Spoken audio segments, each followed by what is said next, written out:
आज का यह दिन केवल झंडा फहराने का दिन नहीं है। आज का यह दिन केवल तालियां बजाने का दिन नहीं है।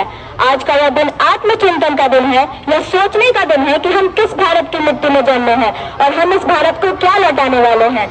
आदरणीय प्रधानाचार्य महोदय, निदेशक महोदय, सम्मानित शिक्षकगण और मेरे प्रिय साथियों, मैं राधिका कक्षा 7वीं की छात्रा आप सभी को मेरा सादर प्रणाम और गणतंत्र दिवस की हार्दिक शुभकामनाएं। 26 जनवरी 1950 वह ऐतिहासिक दिन जब भारत ने यह फैसला लिया कि अब यह देश किसी राजा, किसी विदेशी ताकत या किसी के डर से नहीं चलेगा। अब यह देश संविधान से चलेगा, कानून से चलेगा और हर नागरिक का इसमें बराबर की भागीदारी से चलेगा। हमारा संविधान केवल नियमों का किताब नहीं है, यह उन सपनों का दस्तावेज है जो हमारे स्वतंत्रता सेनानियों ने देखे थे। उन्होंने आराम नहीं चुना, उन्होंने सुरक्षा नहीं चुनी, उन्होंने बलिदान चुना ताकि आने वाली पीढ़ियां सम्मान के साथ जी सके। गांधी जी ने सत्य और अहिंसा से साम्राज्य हिला दिया।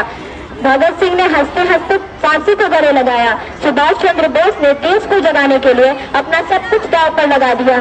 लाखों अनाम वीरों ने अपना नाम नहीं, अपना भविष्य भारत को दे दिया। उसी त्याग का नतीजा है हमारा संविधान। संविधान की शुरुआत होती है हम भारत के लोग से। इसका सीधा मतलब है इस देश की सबसे बड़ी ताकत सरकार नहीं, नेता नहीं, बल्कि आम नागरिक है। संविधान हमें न्याय देता है। न्याय का मतलब सिर्फ अदालत का फैसला नहीं, न्याय का मतलब हर व्यक्ति के साथ सही व्यवहार, चाहे वह अमीर हो या गरीब, कमजोर हो या ताकतवर। संविधान हमें स्वतंत्रता देता है। स्वतंत्रता का अर्थ यह नहीं है कि हम कुछ भी करें। स्वतंत्रता का सही अर्थ है डर के बिना बोलना, अपने विचार रखना, लेकिन दूसरों की आजादी का सम्मान करना। संविधान हमें समानता देता है। समानता का मतलब यह है कि कोई भी व्यक्ति जाति, धर्म, भाषा या लिंग के कारण छोटा या बड़ा नहीं होता।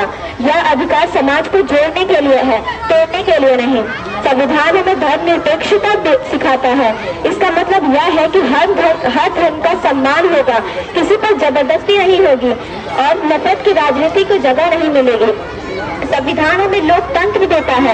लोकतंत्र से वोट डालने का नाम नहीं, लोकतंत्र का मतलब है आवाज उठाना, गलत के खिलाफ खड़ा होना और बदलाव को शांति से लाना। संविधान हमें मौलिक अधिकार देता है ताकि कोई भी नागरिक डर से न जिए, लेकिन साथ ही मौलिक कर्तव्य भी देता है ताकि आजादी का गलत इस्तेमाल न हो।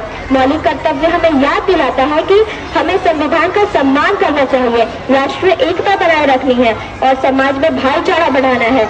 लेकिन आज हमें एक सच्चाई को स्वीकार करना होगा।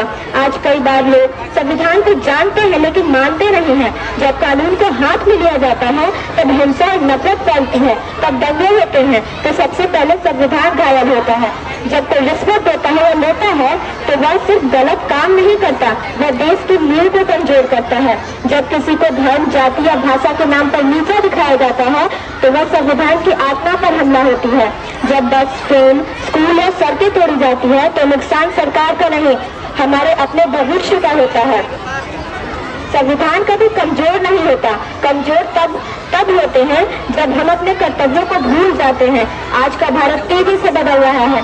भारत विज्ञान और तकनीक में आगे बढ़ रहा है, अंतरिक्ष में नई ऊंचाइयां छू रहा है, डिजिटल इंडिया से हर हाथ को जोड़ रहा है और आत्मनिर्भर बनने की दिशा में मजबूत कदम उठा रहा है।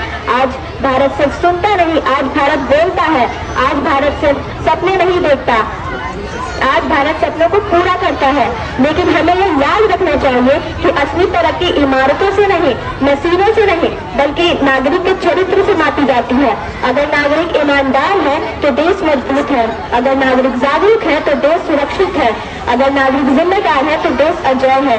देश सिर्फ सरकार से नहीं बनता, देश हम सब से बनता है, हमारे व्यवहार से और हमारे फैसलों से और हमारे संस्कारों से।